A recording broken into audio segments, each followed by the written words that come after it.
सोलापूर येथे प्रत्यक्ष प्लॉट पाहणीसाठी आलेलो आहे. जगती वाणाचा प्लॉट आहे. हे वाण एक 90 ते 100 दिवसात येणारं वाण आहे. ते याची दांडी आहे ती कडक येते. त्याच्यामुळं प्लॉट आहे हा स्टेबल राहतो आणि साधारणतः याची उंची एकदम जास्तही नाही येत, एकदम कमीही नाही. त्याच्यामुळं कणसाची पण लांबी व्यवस्थित येते आणि वारा पाण्याला ते पडत नाही. पाती आहे ती कणसापेक्षा उंच असते.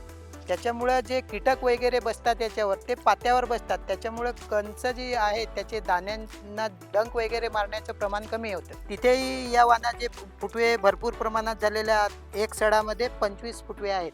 या दाण्यांची संख्या साधारणतः 300च्या वर येते. 10 ते 11 इंचापर्यंत लांबी आहे. फाईन व्हरायटी असल्यामुळे खाण्यासाठी एकदम स्वादिष्ट आहे. हे वाण जर शेतकरी बंधूंनो तुम्हाला कोणाला लावायचं असेल, आपल्या जवळच्या कृषी दुकानदाराकडे मागणी करा. हे तुम्हाला अवेलेबल होऊन जाईल. धन्यवाद.